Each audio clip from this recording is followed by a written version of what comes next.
All right, let's take a look at just a dirty palette for a second. If you have been working with your palette for a while and you notice that even when you clean your palette off, you still have maybe some stains onto the plastic that that's easy. It's easy for that to occur when you're using a really strong pigment like your phthalo blue or phthalo green and your violet. In fact, you can see that these are sort of bluish and purplish stains that are in here.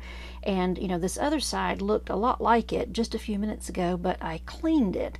And so I want to just give you just a real quick rundown on how I take care of that with just some easy do-it-yourself stuff that I know you're going to have at home.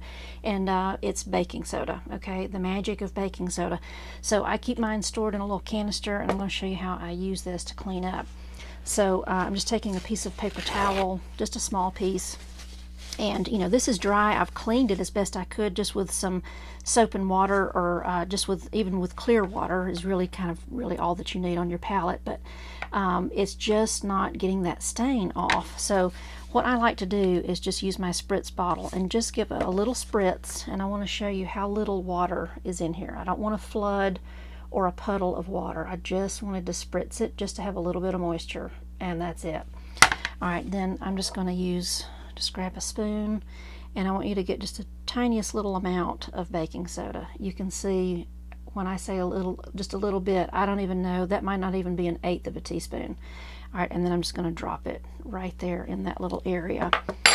And then using my paper towel, I want to make sure that my paper towel is clean, okay, which is going to be pretty easy to do. And I'm going to use the paper towel to sort of blot up a little bit of this moisture that's on here, just so that I've got a little bit of a wet tip on the paper towel.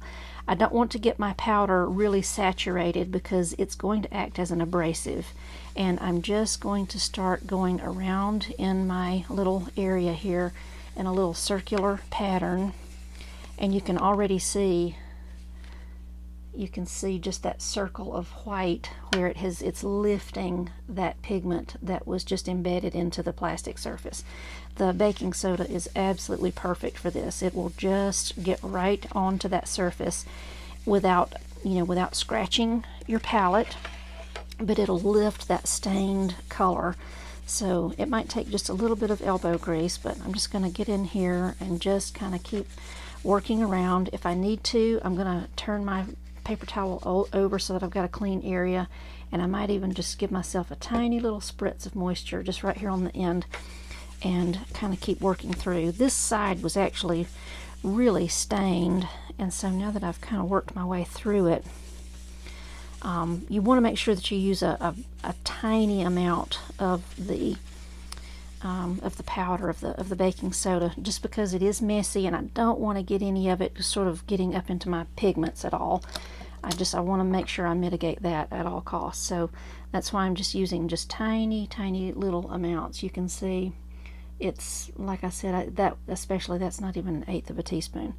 And I just dropped the dry powder right into my area that I want to clean. Again, I'll get my paper towel, just a little spritz right on the end.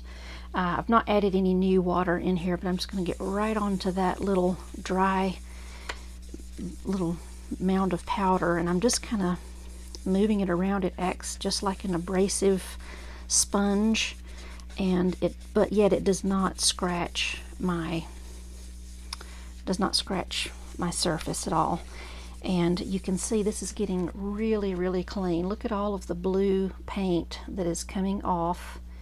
That was a stain on there that I had really cleaned as best I could. And look, I'm back down to just my white surface again. And some of you might think, well, why do if the pigment's not moving, does it really matter? And it technically doesn't matter, but I do like to be able to start from just a pure white foundation. It really helps me to keep up with my color mixing so that I don't mix something too dark, because I've got a color underneath there already. So now I'm just using my spritz to just kind of come in here with some clear water. And then I'm just going to take another this is a brand new clean paper towel, and I'm just going around and mopping everything up. The the powder, you know, the baking soda, it will leave kind of a sort of a little silty residue. You'll feel it. It'll almost feel like you've got flour on your hands. It's kind of the best description that I have for it. So you want to make sure that you get all of that off of your palette. You don't want any of that left behind. And so I'm just spraying and wiping everything up really, really well with just a clean paper towel. In fact, you know, and as I keep wiping up, I'm introducing more and more baking soda into this. So if I don't switch out and get a new fresh one, just you know, a couple of different times, then I'm still kind of just putting the baking soda right back down into the palette, and I don't want to mix that with my paints later. I don't really think it would harm anything, and in fact it might produce, maybe it might produce an interesting effect, I'm not sure. But just for palette cleaning, I do suggest keeping all of the baking soda away from the pigment as best you can. So just using those small amounts, tiny little paper towels that can be managed, and it just does a fantastic job of getting your palette back down to that nice, clean, white, ready to mix, ready to go. This is also a great technique if you've got a brand new palette where your colors are beading up.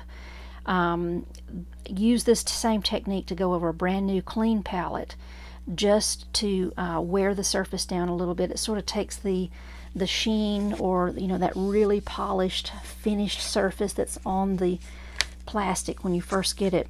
It just sort of mellows that down a little bit, but without scratching the surface, and then you'll not have any more of that beading with your pigments. They'll just mix and lay there and give you nice flat puddles to work with. So I hope that's helpful for you.